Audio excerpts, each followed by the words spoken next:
Hello history corner के viewers, आज मैं आपको बताने जा रहा हूँ एक ऐसे इंसान के बारे में जिसने भारत से लेकर यूरोप और यूरोप से लेकर भारत तक का समुद्री रास्ता निकाला। जी हाँ दोस्तों, वेस्को डी गामा।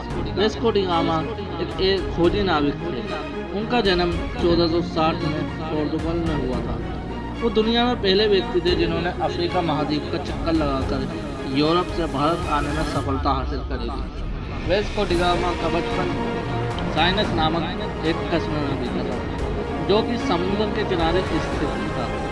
उनके पिता को राजशाही के द्वारा नाइट की उपाधि मिली और वह भी एक नाविक भी थे। वेस्को डी गामा ने आगे चल के पापा का ही कारोबार संभाला और इसी तरह वे भी समुद्र में जाने वाले नाविकों की कमान संभालने लगे। भारत के मसाले यूरोप में उस समय बहुत अधिक प्रसिद्ध थे, लेकिन उस समय जो यूरोपियों को रास्ता पता था वे ज़मीन से होते हुए जाते थे। ये रास्ता राजनीति ही नहीं बल्कि खर्चीला और जानलेवा भी था। पोर्तुगल के राजा का विचार था अगर वे यूरोप से भारत तक कोई रास्ता निकाले, यानी कि समुद्री रास्ता, तो मसाले बेचकर वे काफ़ी अमीर बन सकते हैं। उस समय ये समुद्री रास्ता निकालने का किसी अन्य पोर्तुगली ने रास्ता बताया था। उनका नाम था बार्तोलोम्यू दियास के द्वारा दिया गया। वे भी एक खोजी नाविक थे। उन्होंने भी केप ऑफ गुड होप की खोज करी थी, जो कि आज केप टाउन के नाम से जाना जाता है, जो कि अफ्रीका के दक्षिण में स्थित है, बिल्कुल समुद्र के तट में था। माना जाता था कि वहां से पूर्व की तरफ भारत पहुंचा जा सकता था। राजा के द्वारा वेस्को डी गामा को कुछ जहाज और नाविक देकर केप ऑफ गुड होप यानी कि केप टाउन के पूर्व की तरफ रवाना किया गया और इससे भारत खोजने को कहा गया और कहा गया कि इससे व्यापार के नए तरीकों की भी वहां पहुंचकर पता लगा।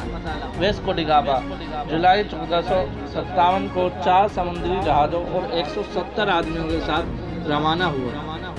पहले वे दक्षिण की केप ऑफ गुड होप यानी कि केप टाउन की तरफ रवाना हुए, फिर 22 नवंबर वहां पहुंचकर इसके बाद अफ्रीका के तट के साथ पूर्व की तरफ बढ़े और रास्ते में व्यापारिक बंदरगाहों पर पड़ाव डालते गए। 14 अप्रैल 1458 को मानिंदी बंदरगाह पहुंचने पर उन्हें वहां एक स्थानीय नाविक से भारत की तरफ दिशा पता चली। इसके बाद मानसून की हवाओं की पता से वेस्को डी गामा के खेमा भारत की तरफ चल पड़ा। 20 मई 1598 को केरल के कैलीकट नामक स्थान पर उन्होंने अपने कदम रखे। कैलीकट को मलयालम में कोझिकोड भी कहा जाता है। इसी तरह वेस्को डी गामा को भारत पहुंचने पर 10 महीने का समय लगा। कालीकट पहुंचने पर वेस्को डी गामा और उनके खेमे की स्थानीय राजा से मुलाकात हुई।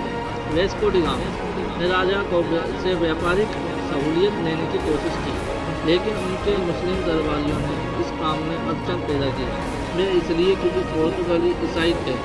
अगस्त 1498 को वेस्को डी गामा ने देश पोर्तुगल की तरफ रास्ता पकड़ लिया, लेकिन वापसी का यह रास्ता विपरीत परिस्थितियों की वजह से बहुत